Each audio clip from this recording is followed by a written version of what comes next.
Good evening, visitors. Welcome to the Australian War Memorial's last post ceremony. My name is Craig Burrell, and joining us today from the Army's Royal Australian Corps of Transport is Lieutenant Colonel Paul Rogers, Conspicuous Service Cross. We warmly welcome the family of Lance Corporal Norman Gilbert Henley, whose story will be told shortly. We're also honoured to welcome members of the Officer Cadet School, Portsea, who are here for their 60th anniversary reunion. We welcome the veterans who have served, those that are still serving, and the families that support them. We acknowledge the members of RSL and Services Clubs Association, RSL Victoria and RSL Queensland, who are watching the broadcast of this ceremony around Australia.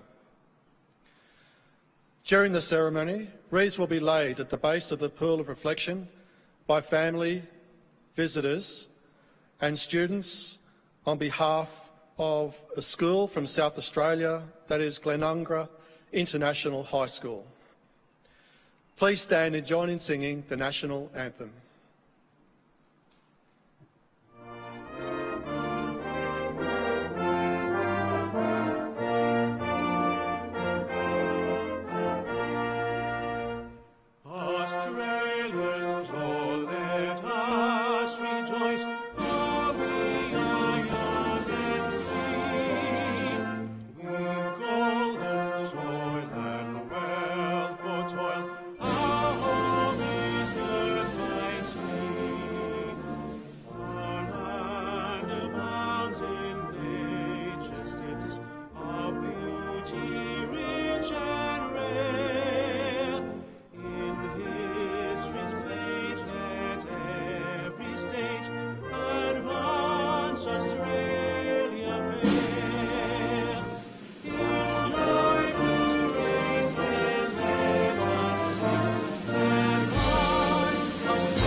Boys and girls, please sit.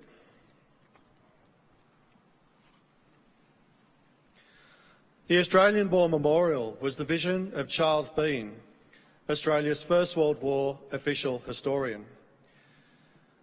Bean landed with the Australian troops on Gallipoli and stayed with them at the front through to the end of the war. The idea of this national memorial and museum came to him at Pozières, France, in the depths of the bloody fighting of 1916.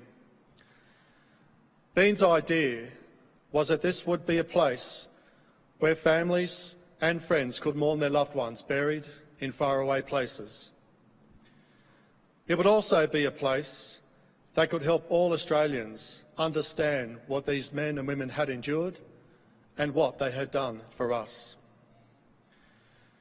Bean's vision, to which we remain true, is best expressed as inscribed in the entrance to the memorial's galleries. Here is their spirit, in the heart of the land they loved, and here we guard the record which they themselves made. Tonight, we will read the story behind just one of those on the Roll of Honour, which lists the names of more than 102,000 men and women who have given their lives for us in war and operations for more than a century. But first, we present a lament, Flowers of the Forest. Wreaths or floral tributes will now be laid at the base of the Pool of Reflection.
Today we remember and pay tribute to Lance Corporal Norman Henley.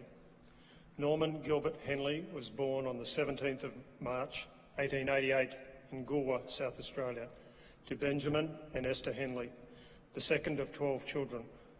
He grew up in Goolwa and attended the local school, after which he took up work as a farmer. Following the outbreak of World War I, Henley enlisted for service with the 27th Battalion at Keswick on the 16th of July 1915. After initial training, he was allocated to the battalion's 4th Reinforcements. Henley embarked from Port Adelaide on the 21st of September aboard the transport ship Star of England, bound for Egypt. He spent several months in Egypt before being sent to Lemnos, where he joined the 27th Battalion on the 29th of December. As the last Australian troops had been evacuated from Gallipoli, Henley sailed back to Egypt with his battalion. The 27th Battalion sailed for France in mid-March and on the 7th of April entered the front line in the nursery sector near Armentières. Henley took part in his first major battle at Pozières in July. Initially acting in a support role, the 27th Battalion was involved in the battalion's first push towards Bapaume in early August. After the heavy fighting, the battalion was transferred to the quiet Ypres sector in Belgium. The battalion returned to the Somme in October and took part in 2 wasteful attacks near Fleurs in November 1917. The onset of winter took a toll on Henley's health, and he was evacuated suffering from influenza on the 5th of December. He did not return to the battalion until early January 1917. February saw the Germans began withdrawing to their prepared defences of the Hindenburg Line. As part of the 27th Battalion, Henley was involved in the pursuit operations, harassing the Germans all the way. Henley was promoted to Lance Corporal on the 15th of March during a period of rest and training for the battalion, but the men were back in the front line within a week. A few days later, on the 23rd of March, Henley was wounded after an outpost he and others were manning engaged in enemy patrol. During the exchange of fire, several Germans and 1 Australian were killed, and 5 Australians, including Henley, were wounded. He received shrapnel wounds to his back and was evacuated. His wounds proved slight, and he was back with his battalion by the end of the month. On the 2nd of April, the battalion was in camp at Scott's Redoubt, and Henley was involved in bomb-throwing practice. During one of his throws, a bomb detonated prematurely in his hand, killing him instantly. His remains were laid to rest in the nearby Peakwood Cemetery at Fricourt.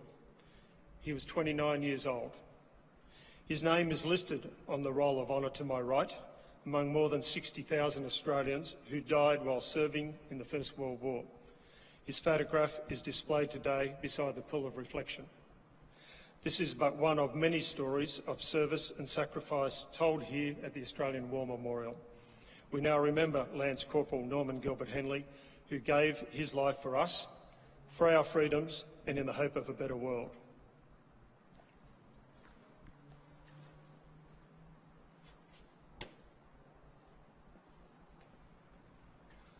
Please stand for the reading of the Ode and the sounding of the last post.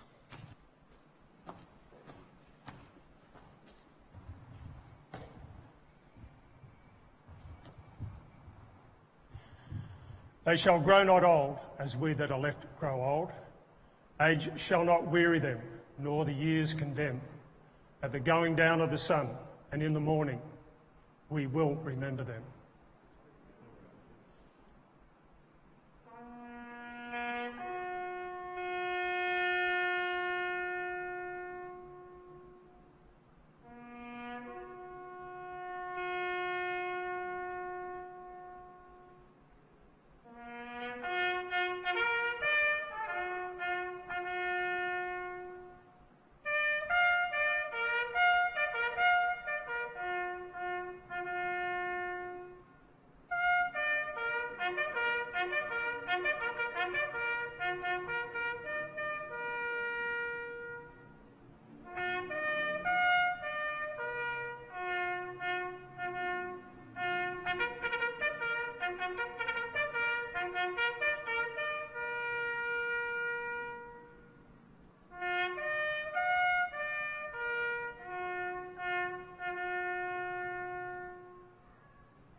lest we forget. Lest we forget.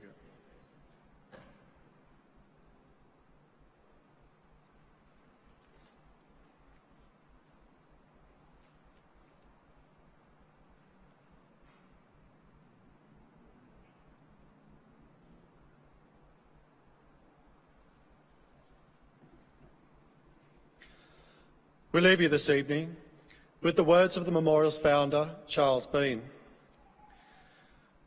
Many a man lying out there at Pozières or in the low scrub at Gallipoli, with his poor, tired senses barely working through the fever of his brain, has thought in his last moments, well, it's over. But in Australia, they will be proud of this. Ladies and gentlemen, that concludes the last post ceremony. Thank you for visiting the Australian War Memorial and good evening.